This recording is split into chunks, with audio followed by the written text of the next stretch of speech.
What's happening, people, and welcome to the Ram with Dad podcast. And today I'm joined by Arnold Allen once again. What's happening, brother? You good? Yeah, mate. Good. Yourself? Yeah, I'm not bad, mate. I'm not bad. So obviously you've been moving house recently. So how's that been going for you? It's a nightmare. Yeah, very stressful. But a couple of weeks out of the gym, so it's a good time to do it. Yeah, mate. Like you say, you're sitting at what, BP garage now, sucking up all the internet. Getting that free Wi-Fi. And what's that you're repping? What's like a new bit of merch there? What's that? Oh yeah, it's the almighty make meal deals are great again. Nice. Get me sued by Tesco's t-shirt. I was thinking that. See, when I seen it, I was like, "Are you had any backlash from them yet? You had an email going, yeah, that logo was a bit sus there, mate. What's going on?"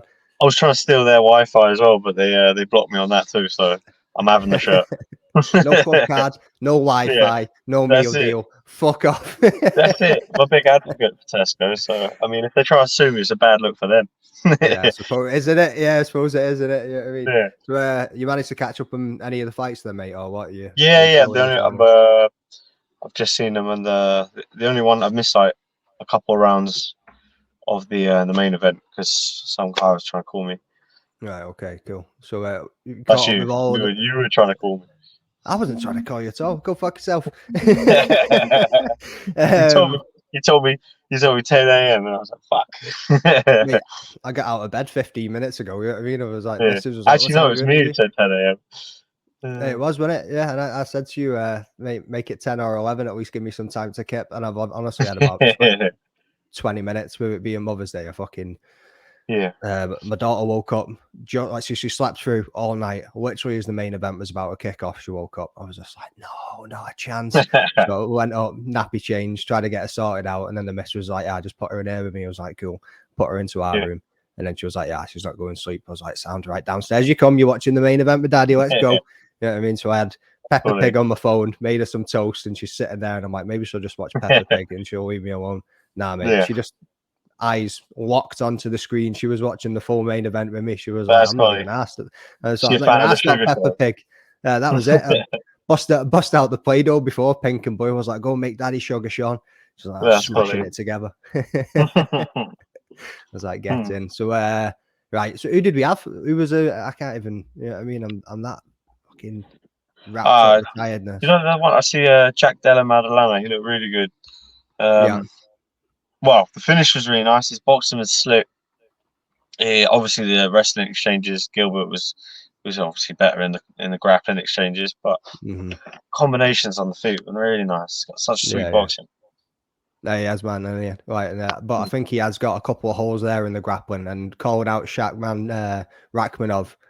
I was just like, bro, like, are you absolutely mental? You know what I mean? You just go for it. You know what I mean? Set yourself the challenge, but who wants to go up against Shavkat Rachmanov when you've just been owned on the ground by Gilbert Burns there, and now you're trying to call out that absolute beast? But no, I mean, no disrespect to him. I'm sure he'll put the work in and get the job done. Like, but mate, what a call out that was. Petr Yan getting back in the winning column as well, mate.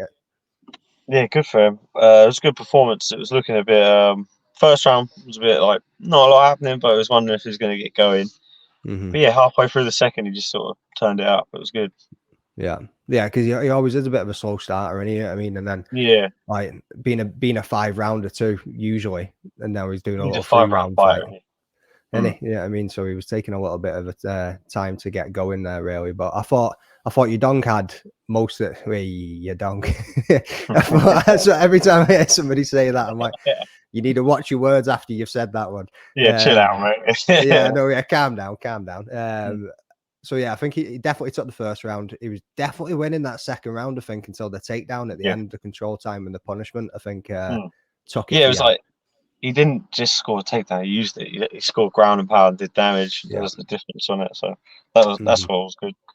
Yeah, I mean, I'm a big fan of Yan. Like, usually, he seemed to get a little bit of hate after the Aljo knees and everything. Everyone started being a bit of a pain in the ass with him. Yeah, it's what it is. He's awesome. I think good fighter, quality, championship level. So I think he'd get back up there.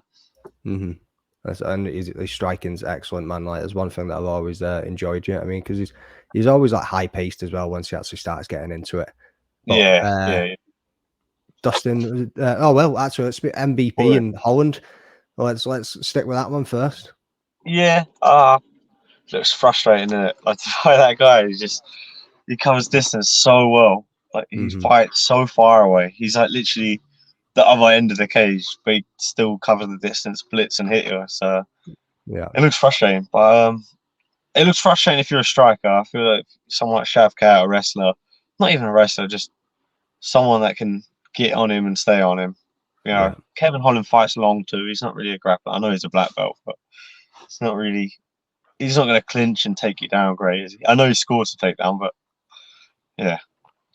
I think that was his best chance at winning it if he actually kept trying to take him to the ground and keep him there. Yeah, because it actually done really well when he had him there, and your MVP kind of looked a bit shocked at 1 minute. He was like shit, like especially when he was trying to lock in the choke. You know what I mean? Yes. And like you say, he looks for even MVP Holland started like copying him and mimicking him as he was getting pissed off. You can see he was getting absolutely fuming with it, wasn't he? Yeah, it looks frustrated. And it's just a weird style to just like have to come up against somebody like. But so yeah, Dustin Poirier, Benoit Saint-Denis, mate. What a mad 2-round fight that was, wasn't it? It was all Benoit Saint-Denis really for 2 rounds, wasn't it? And then just chased him down, trying to get the finish. And yeah, that was actually something I thought was every time you see Benoit Saint-Denis gets in the exchanges with his chin in the air, and Poirier is somebody you don't want to do that with. You know, he's so good at them short chopping hooks. He keeps his boxing guard nice and tight. If you're in front of him, he's like just them short levers. He's so good at it. Yeah, mate, and he just got caught. He kept pushing the pace a little bit too much. I was saying to the boys just talking to WhatsApp and things like, he need to slow down. Like does he realize this is 5 rounds? He's just absolutely going for it here. And I thought like a few weeks ago when we were all talking about and stuff, I was like, well, even this week, I was saying if it's going to be 5 rounds and he doesn't pace himself, that's what Poirier is going to want. You know what I mean? He's going to want him to just burn himself out in the first 2 rounds. And then he's just going to unload on him in the last 3, and he's just going to box his break him down. I know, mate. I know, but he didn't even need to do that. He just let him do what he wanted. That guillotine, especially being dry, you know what I mean, in the first round too. I was like, shit, that's tight. I know. I think even his corner was like, yeah, you need to pack it in with these guillotine attempts. And he was just like, nah, I'm still going for it. I know, still going for it in the second round. But nah, wicked fight that one. Like, I think that one, I think it got fight of the night. Absolutely crazy. Yeah, it makes sense. Did you manage to catch any of the prelims or anything from there yet? Or just no, I haven't. Just the main card. That's what you get for sleeping on this shit, man. There were some absolute bangers on there, and meanwhile you're in your bed snoozing away. Yeah, I've been busy moving house, isn't it? Need to rest up. Lifting lots of boxes, so now I'm just joking. Yeah. 1-man band up and down the stairs getting yelled at. That's the missus stands there and films a YouTube content. Yeah, exactly. Going up and downstairs with boxes. Yeah, useless fantastic. UFC fighter carrying boxes. Cheers. Cats in the box going, dickhead. Yeah, literally just watching me out the window, sticking the finger up. So let's get into a little bit of Sugar Sean. Obviously, you've still got a couple of rounds to go. I take it you know the result. Yeah. Did you see the knee?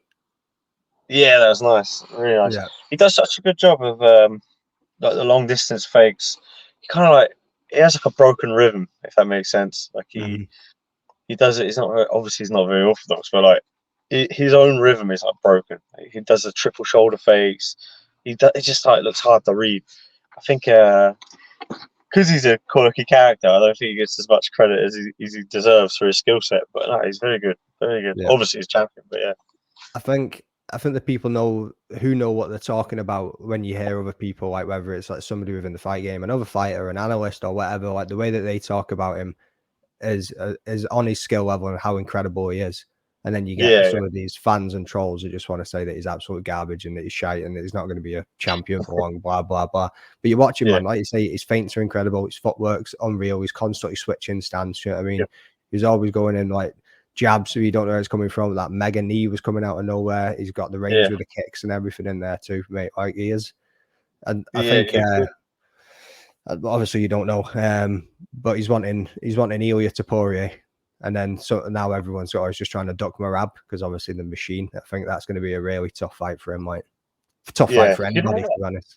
You know what? I think he finishes Merab. I know it's a shot out the cannon there, but just the way he times things up, and I obviously watching Merab the other week, just he's so good at timing things, so good at like bringing you on to stuff. Merab's obviously he's gonna constantly shoot, he's gonna constantly fall into you, he's gonna constantly try and clinch. But there's so many attempts, so many chances for you to time something because he's always falling into distance to wrestle. So I feel like he could time him up. Obviously, he could, but you know, I feel like he will. Yeah. Like I say, whether Merab keeps shooting for the takedown, he enters into a knee or an uppercut, or you know what I mean, or does what he done with Aljo, where he just brought him in, made him overreach, and then just caught him on the counter. And he's long. His fight's so long. Like his reactions, his timing, it's very good. So I don't think it would be as easy as people think for Merab to cut the distance on him. Yeah. But his stance is pretty wide, so maybe Merab doesn't start chopping wood at the start. You know what I mean, like everyone thought Cheeto was going to do to him again going into this fight, or start going for that kick. But I think Cheeto is a completely different fighter. So is Sean since they've last fought. You know what I mean, Sean's gone on to develop loads since then, and Cheeto's like again not disrespecting him. He just seems to kind of like plateaued a little bit. Like the people that he's came across so like recently. You know what I mean, like Pedro Munoz and everybody. Like there's been no spectacular thing within his fight that you would have expected from him a few years ago. You know what I mean? So I think he definitely has plateaued a little bit there. But it was an absolute like war. Like, did you see the pictures of Cheeto's face after it? Yeah. Unbelievable. So yeah, let's talk a little bit about your fights if you're up for it. So recent one, Movsar Evloev. How did that one come about then, mate? How was it offered to you? Did you ask for anybody else, or you offered anybody else? Yeah, no, that was what was offered. The UFC gave us 2 weeks notice for the same guy. I said no at 2 weeks, and then they offered 16 weeks. So I was like, right, well, it looks like that's the fight you want to make, but 16 weeks it is. So yeah, it was a long camp, and it's a tough camp. So it's probably about 6 or 7 weeks after the fight now, so it's a little bit of a way. I was training a bit, but I had a few injuries. Camps take their toll on you, and everyone has the injuries as well. We all have the same sort of knocks and things. It's just sometimes it gets to a point where you need to get it fixed, and you can't keep ignoring it. So just had a little tear in my knee.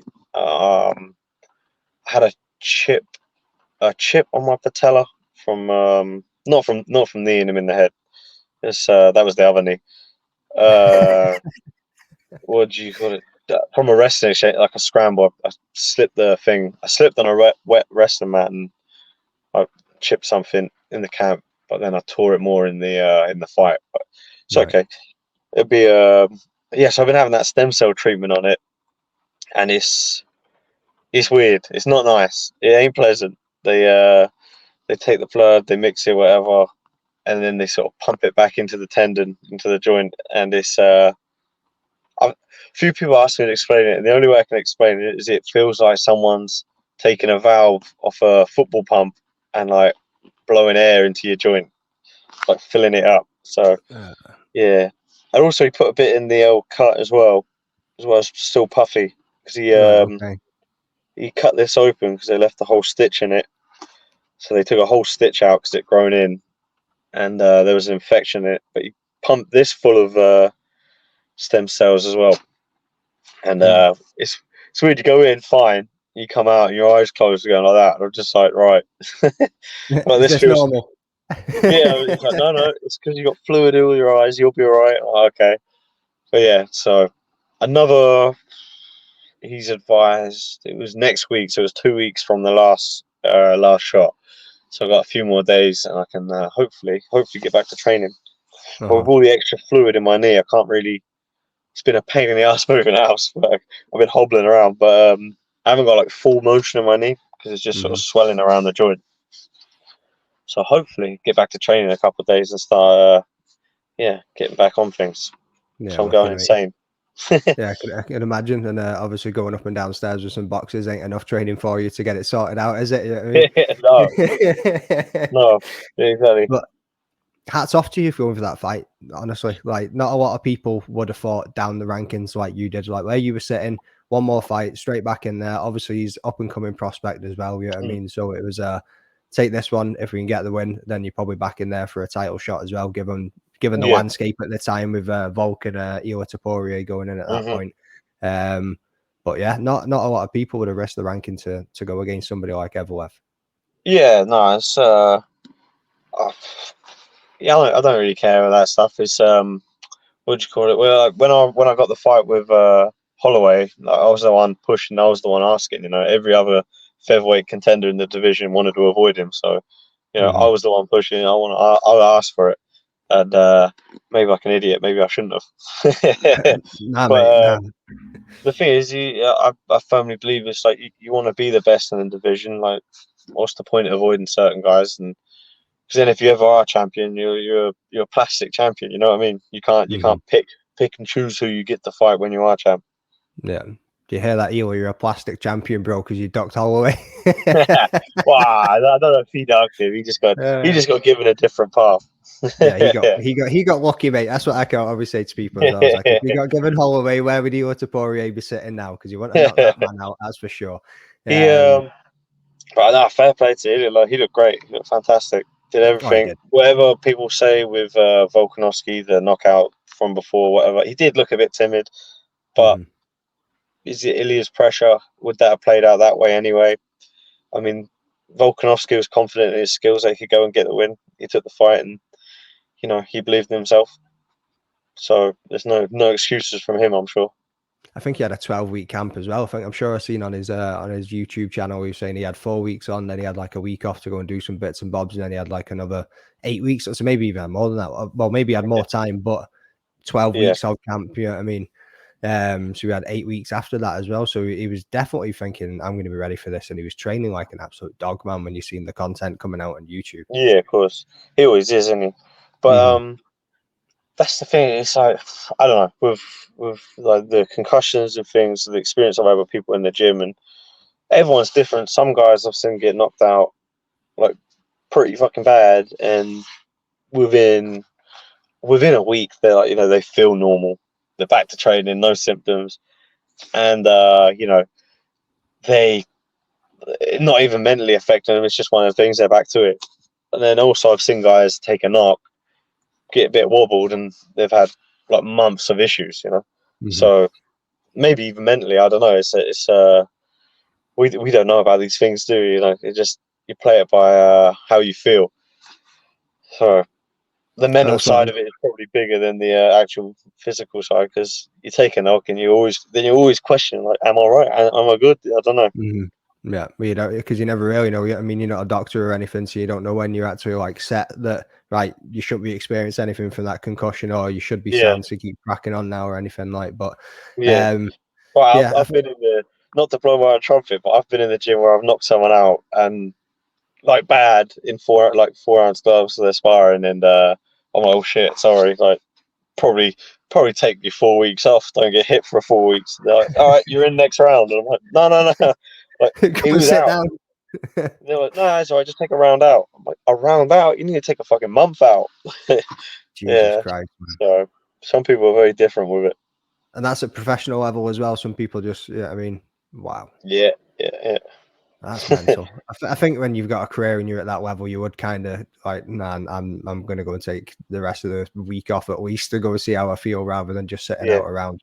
I suppose some people just got that animal in them as well. They're just like, yeah, whatever. Yeah. Or maybe it's ego, and it's just like, no, I'm sound, and it's like, yeah. You know? I don't know. We've all done it. I think I've been there before, in traded like years ago. Where you've been clocked, and then just been like, oh shit. Yeah, like, I'm all right. Yeah. So part of the game, isn't it? I suppose, mate. I suppose. So during the fight, obviously you had a heavy wrestling camp with that Evloev fight, didn't you? I mean, you're seeing you practicing scrambling and everything. Is the content that you released, was it last week? Yeah. It was a bit later, but yeah, we only just got through to getting it finished. Yeah, and you were a Granby roll master by the end of that fight, I think, or maybe even by the end of the camp, mate. Because when you went in there, you just Granby roll after Granby roll after Granby roll. Rolling. But yeah, I'm proud of those things. Like scrambling, getting up, never getting pinned, and like other guys have, you know, I'll show a lot of things I can do, and a different asset of my skills, you know, different part of my game that I can get up and scramble like the best of them and stop and negate a wrestler. Obviously, didn't get the decision, but that's another story. Yeah. Could have had the finish there as well, to be honest with you, but that's another story and another arc in it. You know what I mean, in an alternate reality somewhere, you got that win. Those knees were legal somewhere else in the world. Like, that's crazy. So on the knees as well. Did they come in and say to you that one finger is going to count in this fight or anything like that? Because obviously, like, so we've spoke about this before, and we've said reffing, judging. You know, I mean, it's a thankless job. Like, nobody's going up to them and going, "Oh, good job," when they call it right. I mean, I think it's being recognised every now and again a little bit more. But did during the time of it happening, Mark Goddard can't slow that down. You know what I mean? Like, we can watch the video after the fact and go, "Yeah, look, you pulled him up every single time. His hands were coming off the floor before you were going to go, before you landed the knee. He's only seeing it in real time, and he's only going to pick up what he's going to pick up." So, but you could clearly see it wasn't a full palm on the floor. But apparently that wasn't the rules in that province, because obviously it was in Toronto. Like, did they come in and say this to you before the fight or anything? No, not that I remember, to us, because they do come and have a word with you before. But I remember asking, like, you know, is there anything to be aware of? And they're just like, no, like, as normal. That's right, as normal. That's what it is then. You know, fingers on the mat, you're getting volleyed in the head. But so even there being a bit cautious, I was like, right, well, I'm gonna rip him up, pull him up off the ground, and try and get a harder knee while he's sort of in a better position to knee. Yeah, but, you know, but that's I think I saw a podcast from Mark, and he said that's why he let the first 3 or 4, I think it was 3 or 4, go, because he was in a position, he saw us pulling the hand up, and but I said it like super slow, but they were all off the ground. Like, the only one that was questionable was the last one, which was still hand off the ground, because I pulled him up every time. So, but, you know, it is what it is. It's frustrating. Hopefully they fix that rule, and hopefully when they fix that rule, I don't get kneed in the head with my fingers on the mat. Yeah, that's it. Yeah. What do you think about? What do you think about these fighters that are playing that game though, and reaching down to the floor? And, you know what I mean, because you see them get into that position and they just kind of go base. You know what I mean? It's like I'm safe. You know what I mean? Yeah, shit. It's I mean, I get it. If you're in a position where you're going to get kneed in the head, or you can take a break to do that, I get it tactically. But whatever. It is whatever. I don't really think about it. Just moving on, just forget about it, and it is what it is, I suppose. So, would you get the rematch, or would you want to rematch Evloev in the future if it came up? Yeah, for sure. I'd love to rematch. Anyone who's beat me, you know what I mean? Like Holloway, I'd love to get that one. I'm not pissed about that decision, but closer. It was a close-ish fight. This one, a lot of controversy and stuff. Obviously, if he's someone that's going to be fighting for the title, there's a storyline there, you know. So that'd be cool, for sure. Yeah, 100%, because they could obviously show them knees over and over again on the replays before you getting in there to the fight. You know what I mean? Yeah. You can even taunt him, mate, when you go in. You can just like put your hand on the floor at the weigh-ins and stuff. You can just do all sorts of shit. That'd be fucking brilliant.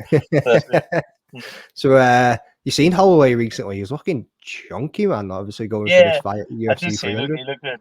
A bit worried about that fight when I saw it announced, but I don't know. I feel like he might fight Gaethje kind of the way he fought me. He moved a little bit more, slid in and out through his less volume, but still good volume, and moved off. Good volume, moved off. Bit more calculated, you know. I think we'll see that. I think it's a lot of people look back to that Dustin Poirier Gaethje fight, Dustin Poirier Holloway fight, and they kind of just think like Poirier put it on him. Like, I mean, obviously he never went out. I mean, they went the 5 rounds, but he looked absolutely battered by the end of it. You know what I mean? Well, I watched it again, obviously, for when we were prepping the fight, and I was watching it. Yeah, good moments, and Poirier got tired in that fight. Yeah, so it's he did better than I thought, because I watched it a few times, and I was like, he actually did better than I thought. Because one time I was like, Poirier killed him. And I was like, he actually had his moments. I was like, yeah, so I think he'll do good. He's going to have his moments, and I mean, so he's got his cardio king, really, so he can definitely go the distance, and he's got the chin of God knows what. I don't know what that thing's made of. Like, that's what he said to me after the fight. He's like, man, he's like, bro, you hit like a truck. It's like, come on. And he was like, yeah, them shots. I was just like, nah. I don't think one thing bothered you. He's like, yeah, he's probably quite reserved with it. It doesn't say much, does he? You know what I mean, but he probably does think, fucking hell, that was tough. But yeah, he's a cool guy. So how does that feel like, just on that, when you crack somebody? What do you think? What's going through your head when you've cracked someone and they're just standing there? You're just like, you motherfucker! Like, how are you still standing there? I think if all the guys I fought in the UFC have been like, most of the guys are pretty hard-headed guys. You know, Holloway, he's known for his chin. Nick Lentz is someone that's known for being like tough as nails. Gilbert Melendez, he's known for being tough as nails. Who else is there? There's a few guys.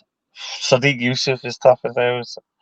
All them people, they're all known for their durability, be able to take shots and whatnot. So yeah, hit him with a good shot, and you're like, fuck's sake, you know this guy's got a head of steel. Like, go down. Yeah.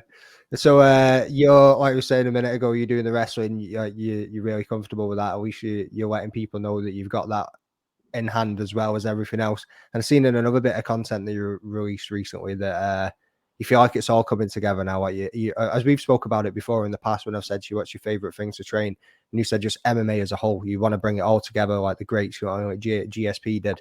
Like it was just a master at everything. And do you feel like every year you're kind of getting thereabouts? You know what I mean? You're bringing it all together because you can see it in your fights. You know what I mean? Especially when you have a striking match against Holloway, then you've got a wrestling match against Evloev, and the dude just can't take you down. And like, obviously, he did take you down a few times. He picked you up and slammed you to the deck at one point, which was pretty heavy. And whoa!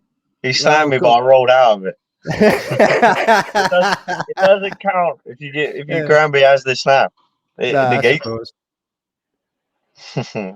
There was plenty of Grambies in there anyway. Like, but how was his power? See, when he grabbed you and got the hand lock around the other side and was picking you up, did you think, "Fuck me, that's tight"? Or no, like, you didn't feel particularly like strong or anything. Obviously, like getting picked up and everything makes it look strong, but no, like just good technical wrestler, to be honest. I think he's good techniques. The one thing he did nice in the first was he shot and I sprawled him and he peeked out the back like so I read it too hard, a bit too hard on the shot. I sprawled too quick, and he did a nice job of like ducking under and coming out the back. I was like, that was probably the nicest sort of wrestling exchange he did in the film. That was nice.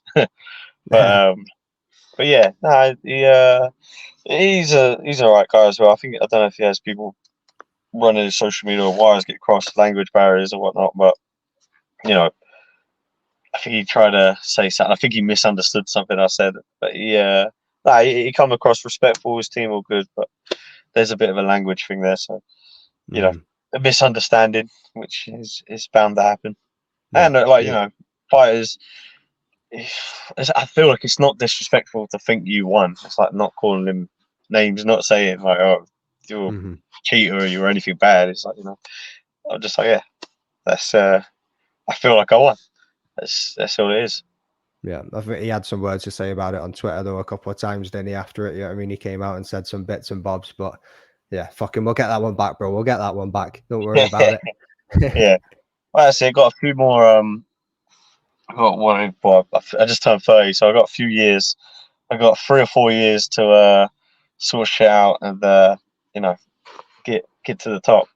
Well, the way you say it, mate, 33, you're in your prime. I'm in the prime of my life right now. In MMA ways, you know what I mean? I'm 33, sitting on the couch watching this in my prime.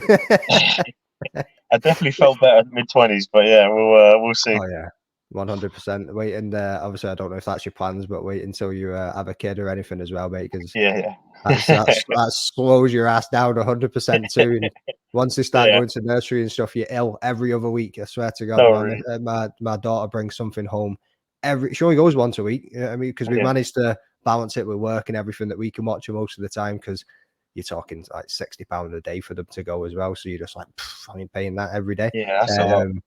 It's heavy, mate, and it's just getting worse. So one day a week, she goes on the Thursday. She starts getting over whatever it is she had by the Wednesday. She goes in on the Thursday and she fucking brings something else home, and then you catch it and you're just like, you bastard. Like, honestly, it's brutal. That's rough.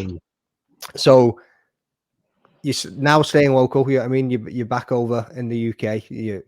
I'm assuming you're planning on being here for a while when you've been looking at, I mean, properties and moving house and stuff. So yeah, where are you going to go and train? You going up to Renegade for a little bit? Are you got any yeah, plans for yeah. anything like that? Always, Obviously you're still like in recovery and stuff, but once you're there, yeah.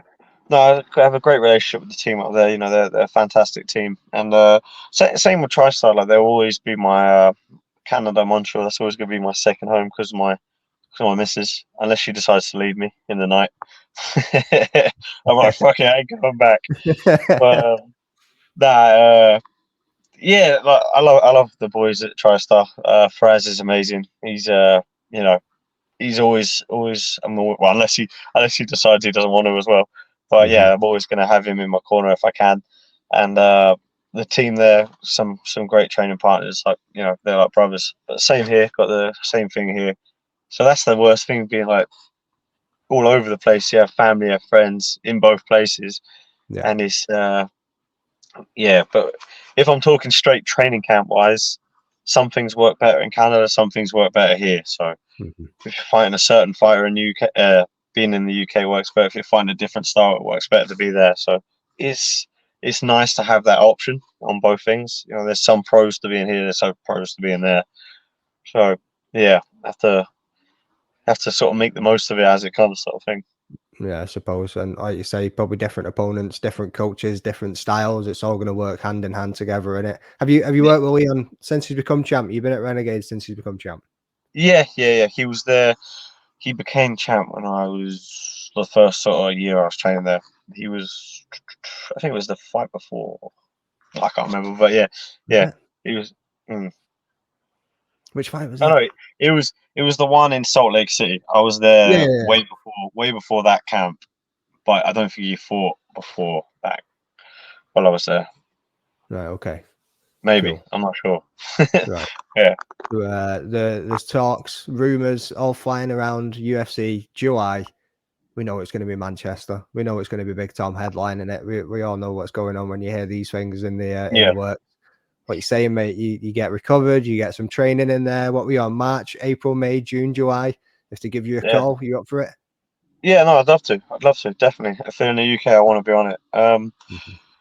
Yeah, hopefully these injuries, few days, and I'm back to 100%. I've been stressing about it a little bit, but should be all right. So as long as everything sort of stops falling apart and I can get back to it next week, as the doctor said, then definitely. But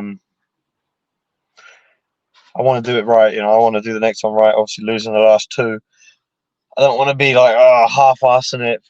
My knees hanging off, but I'm like going for it anyway. So it's got to be right. So if not, I'll end up on YouTube fighting like some dickhead from YouTube as well. Me. yeah. We'll be on the Misfits fighting. We can do street wars or whatever the hell it's called. Yeah, street thieves. Like the UFC didn't work out, so I'm on the street thieves. Yeah. In a Tesco car park somewhere. I'm just trying to sell Tesco t-shirts. Yeah, no, definitely. If they're in the UK, I'd love to be on it, but it's got to be. I've got to be right. I've got to be. Yeah. I don't want to be physically fucked up, and we're all injured in camp. I said it before, but it got to the point where it wasn't like trainable. It was to the point where it was like, this is getting worse. Yeah, so you need to take the time, like you say. You're coming up to your prime now as well, so you probably be better to assess it all, get it all sorted now, and then go back into it. Because you hear about people with injuries that just don't get them looked at for years and years, and like you say, it just gets worse and worse and worse, and you might as well. And I suppose it's also the mental aspect of being out of training. Like you heard of Volk talking about it, like when I'm not going to fight, when I'm not in training, like he's in his own head, he's beating himself up. So as well as thinking about the injury, getting worried and concerned about that, you're then also in your own head because you're not managing to train, and it probably just all compiles, doesn't it, and all just builds up.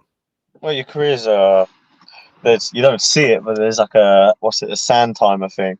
Your career's always going. Every week you're fucking not in the gym. That's another week off your thing. That's another week gone. That's another week gone. That's another week gone. So yeah, it's stressful. Try not to think about it like that, but there's the nature of the beast. It's a rough sport and all that. Yeah, no, I've got a few more years to push and figure things out and get to the top. And I put a lot of work in, and I'm not giving up. I'm not giving up, and yeah, not anytime soon anyway.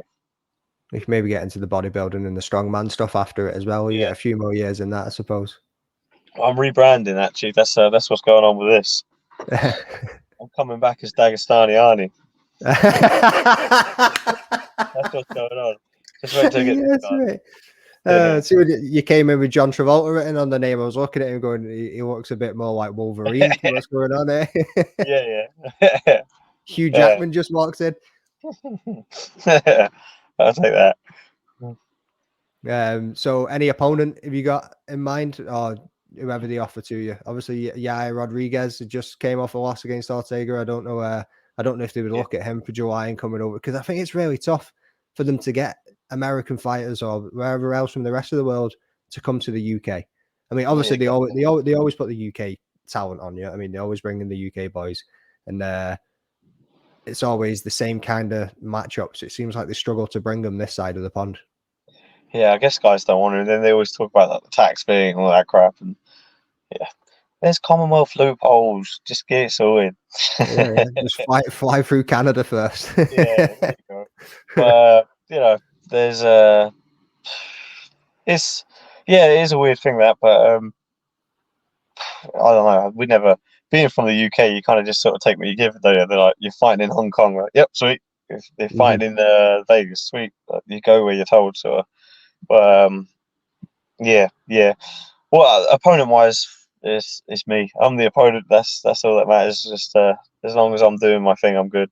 I believe I can beat the best of the best, and obviously I haven't showed it.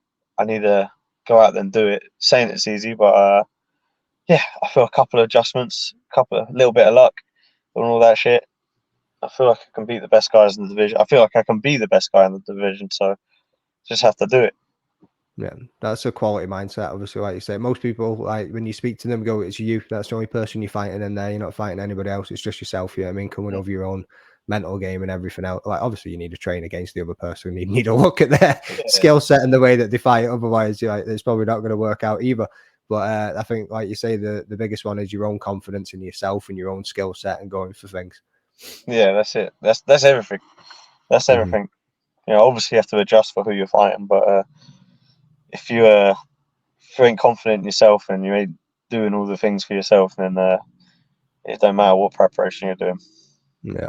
Right. So obviously I've got you 38 minutes now. I've got you sitting in your car. You're probably freezing. It's Mother's Day. You probably need to get off to go and see her. So let's get this one wrapped up a little bit. So YouTube content, what have you got coming, mate? What's in the pipeline? Got any leaks?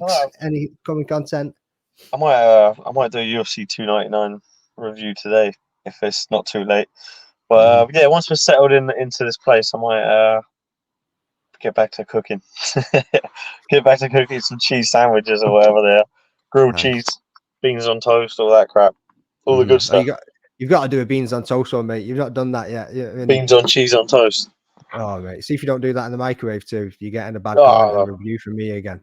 I don't use a microwave in my house. What are you wasting time for? I see when I seen you with that spaghetti and you put it in the hob, I'm sitting there going, you just lost stock with me putting that shit on the hob. The missus does it all the time. I might just fucking put it in a tub, stick it in the microwave and it's done. There ain't no microwave in my house. I don't use that. I use that shit. Sorry, mate. Sorry. It's probably because I'm a northerner. You know what I mean? That's all it is. You posh southerners down there. That's what that is. Yeah, that's it. I'm health conscious.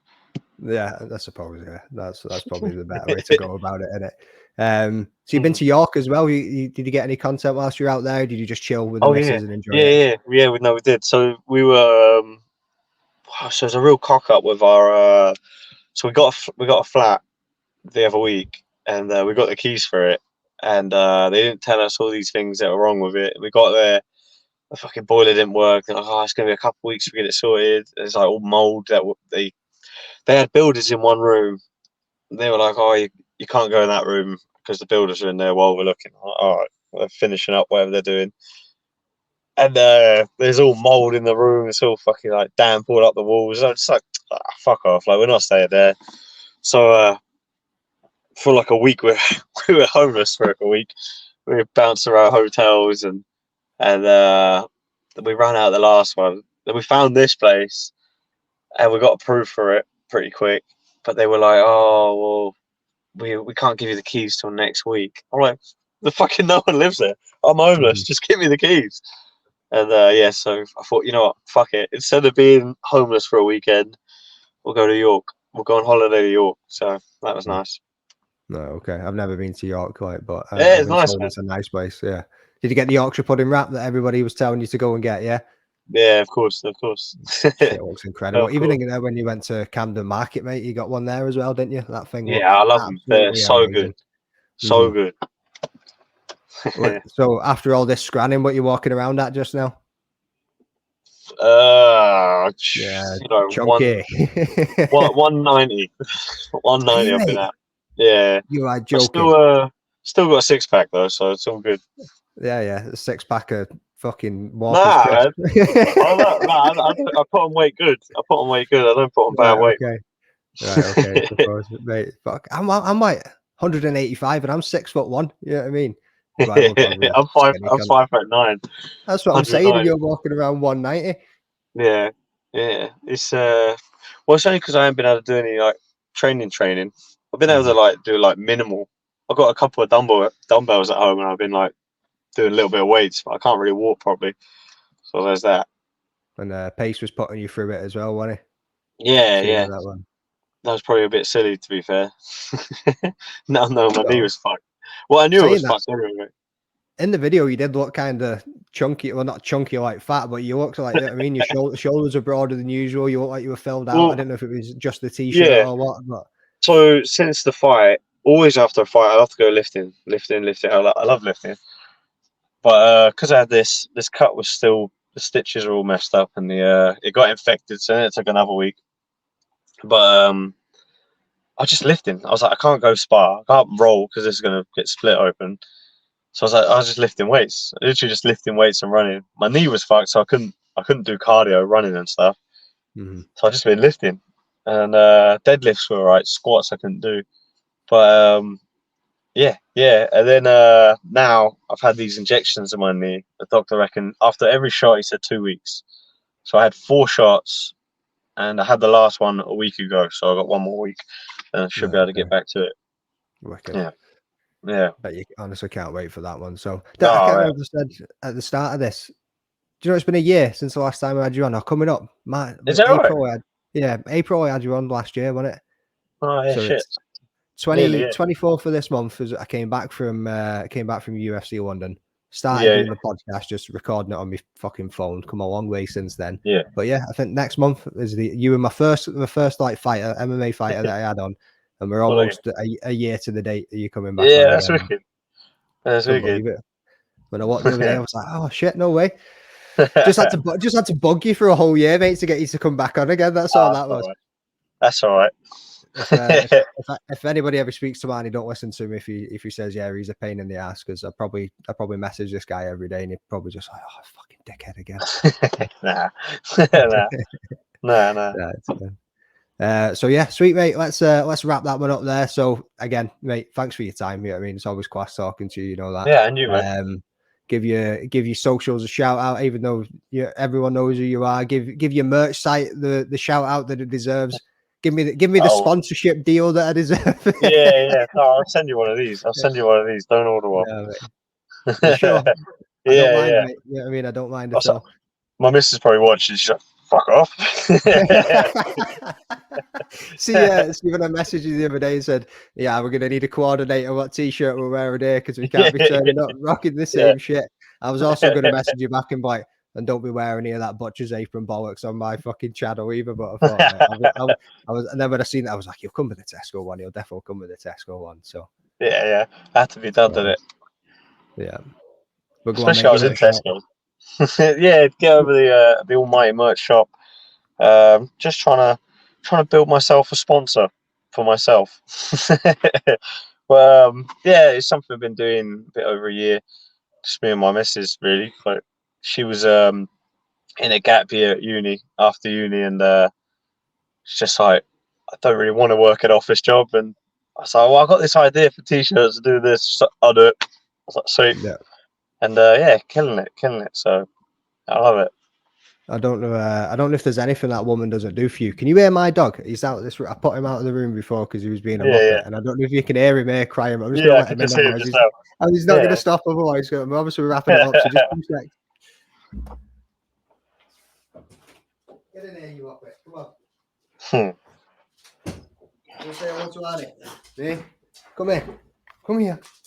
Hey. No, now you've been an asshole and just fucked off. I'm gonna say hello to you there, but. He's like, nah, I'm going to fart and I'm going to jump on the couch. But yeah, anybody listening to this, as I always say to you at the end of my video as well, whenever I'm wearing a bit of Arnie merch, make sure you get to almighty.shop and sponsor this boy. Well, not sponsor him. I mean, support him because you were talking about sponsorship there. Yeah, sponsoring yourself, mate. That's one of the best things I think you can do is try and, yeah, there he is. Come on. Come and say hello. Oh, you're a big chunk. There he is. Big saying hiya. Hey, you saying hiya? Hey, there we go. Oh, mate. Honestly, he's just getting chunky in his old age. Like I said, he's like 13 now, so he's just filling out because he's barely going on walks, and obviously his health that I spoke to you about before as well. So yeah, but yeah, mate, thanks for coming on. Let's get this sorted out, and maybe if you get a fight lined up for July and you give me a cheeky nod or something, we can get you back on during camp and have a little quick chat about how camp's going and stuff like that if you'd be up for it. So yeah, mate, for sure. Yeah, we're good, mate. Right, peace, man. Take care. Nice one, mate. Have a good one. What's going on, people? Arnold Allen here. Make sure you subscribe to the Rambling Dad podcast. Keep up to date with all his MMA content, fight breakdowns, interviews and all that stuff. Give him a follow, give him a subscription, and yeah, get over there.